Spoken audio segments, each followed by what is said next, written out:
tell me what you mean by the green zone. And I wonder if you could just give me an example, because I think there's a lot of tangential parts that are connected here. But if you say somebody's in the green zone and everything's working with the networks that we've talked about, this is what's actually going on and how it's helping them manifest. Sure. Well, again, if you want to call it a checklist, what you need to do, because the red zone is the actions that you've taken or have not taken to have something manifest. And these become blocks to your ability to manifest.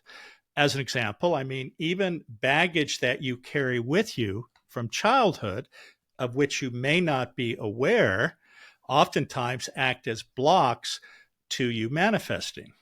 And this is why some people say, well, I tried this, but it's just not happening. Well, Mm-hmm. if you have this baggage that you're carrying that tells you it's not possible, I can't do it, this results in limitation of your beliefs. The green zones is when you've taken the steps to engage all of your cognitive networks to work at their best. When that happens, of course, the green light, if you will, says everything is working. We've created the maximal ability to have things manifest. If if I'm paying attention to this, and we're going to get into, because you talk about methods and practices in the latter part of the book, but if everything is working and I'm in the green zone, how do I know it?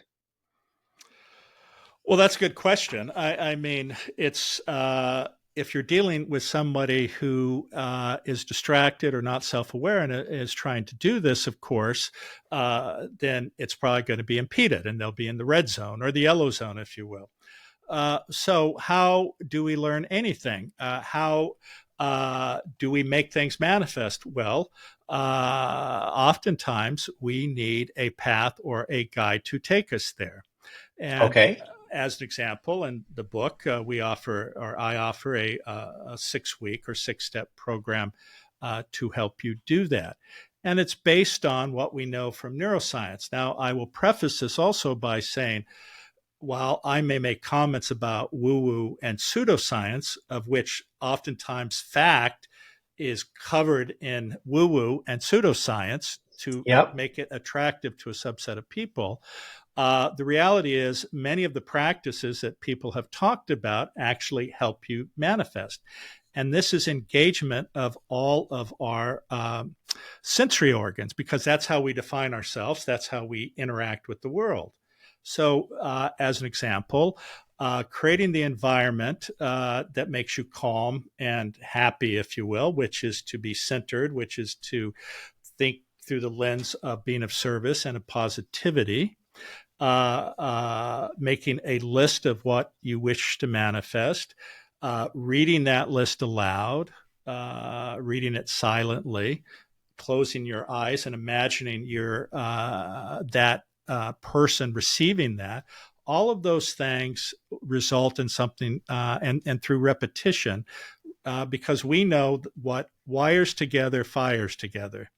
Right. So when we repeat things, this is strengthening neural pathways for us to manifest these things. Okay. I really love that you call out this concept of woo-woo or pseudoscience. And uh, as you are talking to people and you're hoping they're getting something out of this book, and why is it that you, as a neuroscientist or the guy who's writing this book, as opposed to a psychologist working with folks in different areas? And what are you bringing to this that you hope gets it out of this realm of people saying it's woo-woo or pseudoscience? Well, one is it makes people understand that there isn't some magic in the universe that's going to fix their lives.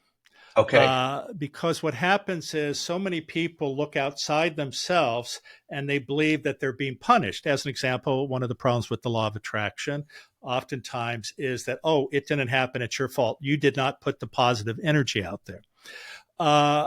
What we're talking about is how the brain works, which is the controller of everything in terms of us. And the thing, though, is that if you are looking through the lens a negative lens. If you're telling yourself, I'm not good enough, I'm not worthy, I don't deserve, it's not possible, that becomes truth. Because as you know, the brain can't differentiate between truth or untruth. And this is why actually there's even science that shows if you think about increasing your muscles, the mere thought of thinking about it, there is evidence that your muscles increase in size. And so what this is getting to is I am going to do that the next time I exercise while I'm reading a book. uh, uh, well, you're not going to look like Arnold Schwarzenegger, unfortunately, no matter how much. You may look like the mini Arnold Schwarzenegger. Okay. That would be okay too, actually. But what I was saying, though, is that this gets to the issue of limited beliefs. Because people don't understand that they have immense agency, and that agency is their ability to change their minds. And one of the goals of this book is to make people understand there is nothing outside of yourself that's going to change your life. And what I mean by that is it is your responsibility. And this is not to put a burden on somebody who has all these external events that have negatively happened and somehow magically their life's going to be perfect. But what it says is you have power within yourself to change things. And if it's done correctly, you can maximize that possibility. But the caveat I said earlier is there may be other circumstances or events, or in fact, structural parts of our society that limit that. But in terms of how do I maximize the possibilities, it's using what's outlined in the book. It's not looking for some magical being outside of yourself to fix everything for you. Wanted to do an hour and a half podcast. I would push you to spend more time with me and talk about the 6 different steps as you talk about them to get into them. But I think we can't spend the time breaking down each one of those 6 steps. But if we talked about, if people are reading this and you're saying, all right, well, we've got the understanding down of what's going here. Summarize, if you can, what you're trying to do with the 6 steps, and at least 1 or 2 things that you really would pull out of there that you hope people would pay attention to. Sure. Well, I think part of the problem for many people is that, and I talked about this a little bit earlier, is the baggage we carry. The baggage we carry creates limiting beliefs. And that impedes us from, if you will, maximizing our potential to manifest. So the first thing is to have a serious analysis of yourself and why you're where you're at today and are not manifesting. What I mean by that is, as an example, there are people who've been married 3 times and they always marry the exact same person, alcoholic, violent person. They go, I don't understand this. Well, they have to go back to unpack the baggage. As an example, let's say they had a mother or father who had these issues and then would shower them with love after they did these things. And they have this abnormal bonding experience. And that is the driver of so much of their behavior. The other thing is you have to be able to clarify your intention. And as I said, if so many people are wrapped up in what I want versus what I need and what is best for me, and I think clarifying that is also important. I think the other aspect is also letting go of attachment. Attachment, as I said earlier, is a great source of suffering for many people. And it's suffering because if you're attached to a goal and the goal doesn't exist or doesn't happen for you, you're unhappy. So you have to let go of your expectations. And that's not to say you don't try to have it happen. If it doesn't happen, though, you accept that with equanimity and don't get angry or lost that there was something either you did or that, gosh, my whole life is ruined because I didn't get that.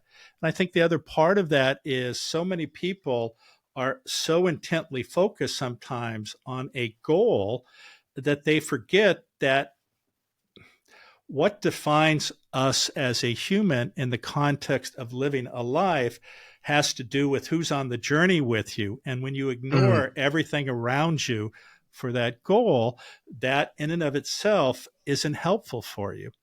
So I think this idea of not having attachment and letting go of expectations is really very, very important. But what I would like to leave people with, because so many people say, I can't do this or I can't do that, or and they look at the world and they see all of these problems.